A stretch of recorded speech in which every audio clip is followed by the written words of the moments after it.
So it was in Norway, and a man and woman were having an argument. He'd been mowing with the men for the harvest.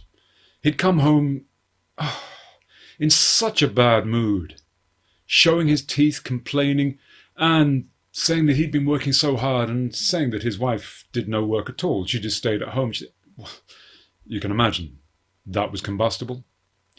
And so she suggested, why didn't they change places one day? She would go out and work with the men, and he could do her work at home. He could mind the house. Well, the man liked that idea very much. And so the next day, early morning, there she was with a scythe over her shoulders, walking out to join the men with the mowing. The men greeted her, and she joined the line and began to work. It was very interesting work. The man stayed in bed a little bit longer. Then, getting up, he realized he had to churn the butter, because they would have a porridge supper that night, and you can't have porridge without butter. So he fetched the cream, put it in the churn, and began to churn. And as he churned, he began to get thirsty. He thought, well, I'm my own boss. If I want to, I can. So he decided he was going to have a beer. He went downstairs to the basement, knocked the tap into the cask of ale, and the ale began to flow into the jug. Then he heard a noise upstairs. The pig! No, the pig knocked the butter churn over. How did he know? Because cream started coming through the floorboards from above. The man ran upstairs in such a rage, kicked the pig so hard, the pig was sent flying and squealing out of the house. And the man glared at the departing pig, and then shook his fist and, realized he was still holding the tap from the beer barrel. He went running downstairs, skidding on the cream as he went down the stairs, and too late. All the beer had filled the jug and now flowed out all over the floor. Such a mess, and still he hadn't made the butter. So he chucked some flour on top of the beer. That would soak it up a bit. And then back upstairs. Well, that cream was useless. He'd clear it later. He needed more. So he went to the dairy to get more cream, brought it back, and began to churn again. And then as he started, the cow! Of course, the cow needed water, or it wouldn't be able to make any milk for the evening's milking. So, go and take... It was too far to take the cow to the meadow, where there was a stream, so he would... that would be a good idea. He decided he would take water to the cow, but because he didn't want to take the cow all the way to the meadow, he could put the cow on the roof. This is a brilliant idea. The roof of their house was an old-fashioned roof, meaning it was a turf-covered roof. It's a great way of keeping heat in and rain out. And so he went to the byre where the cow was all locked up, took the cow out, and took it up the bank at the back of the house and forced the cow over a plank onto the roof. The cow looked a little bit dubious, but then got settled and began to eat the grass on the roof.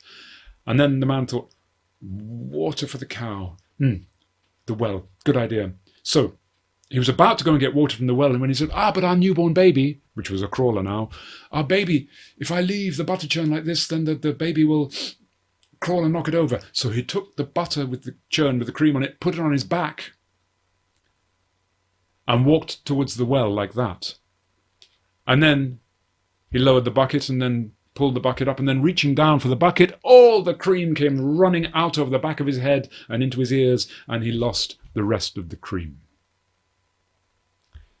But at least he had water. So he took the water back onto the roof, gave some water to the cow, and then looking at the cow was getting perilously close to the edge of the roof. He thought, the cow might fall. Can't have that. Logic. Come on, think. Brilliant.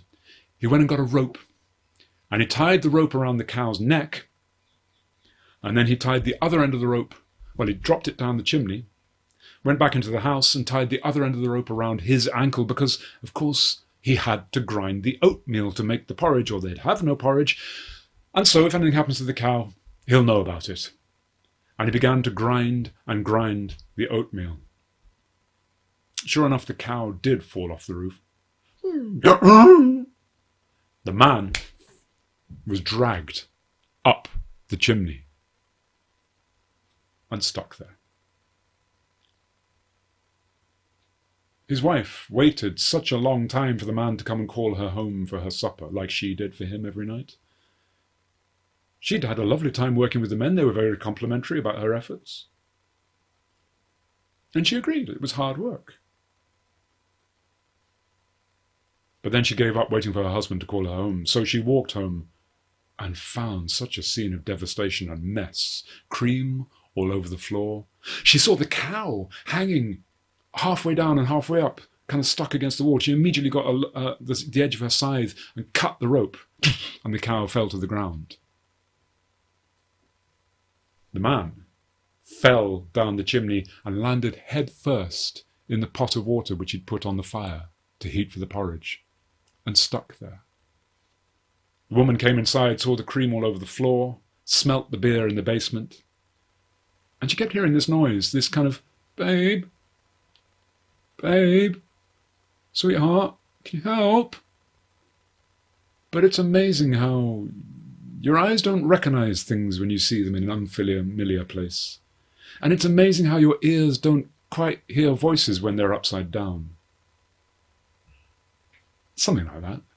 At any rate, I can tell you, it took her quite a long time to hear, to see, and eventually to extricate her husband. They never swapped jobs again, and he never complained that she didn't work.